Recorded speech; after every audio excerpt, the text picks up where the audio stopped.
Saya cuma mau bilang, kau itu sapu jantung, sapu nadi. Saya cuma mau deket koi, sesutra mau pergi cari yang lain, karena senyaman dengan koi. Kau itu sapu jantung, sapu nadi.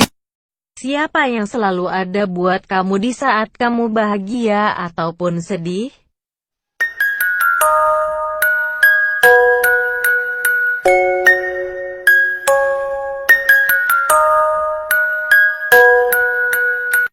Mazmur 55 ayat 23. Serahkanlah kekhawatiranmu kepada Tuhan, maka Ia akan menopang engkau.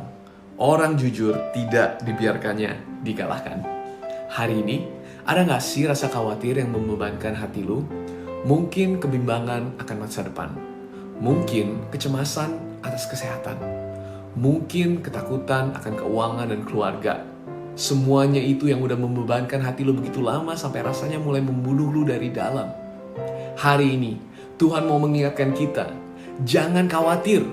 Khawatir itu berat. Kamu gak akan kuat. Biar aku aja, kata Tuhan. Masuk ke tahun ini, yuk jangan bawa kekhawatiran itu, tapi taruh di tangan Tuhan. Karena Dia udah berjanji kalau kita melakukan itu, Dia akan menopang kita dan Dia tidak akan membiarkan lu dikalahkan. Maju terus, Tuhan sayang lu, semangat baru. God, help me to love when I can't love. Help me to forgive when I can't forgive. For the pain that I felt in my past, I have a hard time forgetting. But I'm no better than them because I made mistakes too. So fill me with your love because I'm nothing without you. Bersyukurlah atas apa yang kamu punya, tapi bersyukurlah juga atas apa yang tidak kamu punya.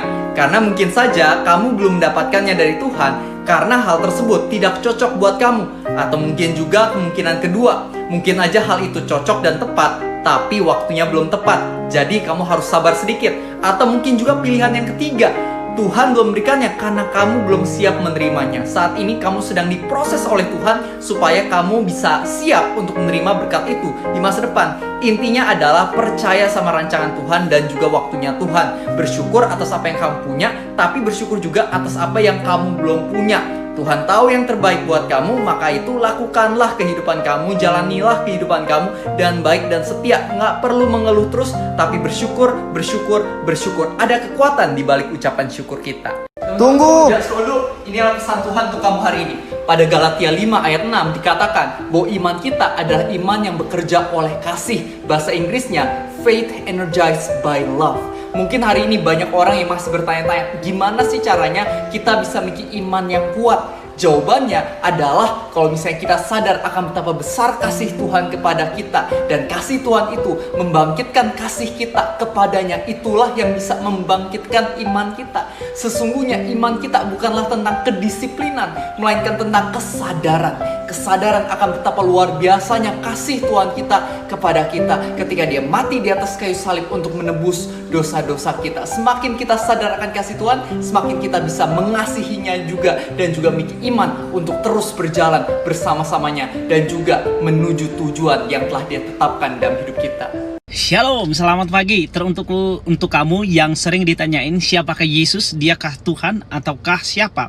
Jadi saya mau katakan sekali lagi, saya mau tekankan bahwa di dalam Injil Yohanes pasal 14 ayat 6, di situ dikatakan Yesus berkata, akulah jalan kebenaran dan hidup, tidak ada yang sampai kepada Bapa tanpa melalui aku. Itu yang pertama, salah satu firman Tuhan yang sering dipegang dan bahkan bisa dikatakan itu adalah ayat sapu jagat yang dipegang oleh orang Kristen. Keimanannya kuat di dalam Tuhan. Selain itu dikatakan juga di dalam ayat ketujuhnya, di situ dikatakan di sana bahwa Yesus berkata, ketika engkau mengenal aku, mengenal Yesus maksudnya, engkau juga telah mengenal Dia yang mengutus aku. Mengenal Dia dalam arti ini adalah Allah kita, Allah Bapa yang dalam kerjaan surga. Jadi artinya di sini ketika kita percaya dan melihat siapakah Yesus, maka kita telah melihat Tuhan kita yang di surga. Artinya Yesus sendiri itu adalah Tuhan. Itu adalah pernyataan yang sungguh luar biasa.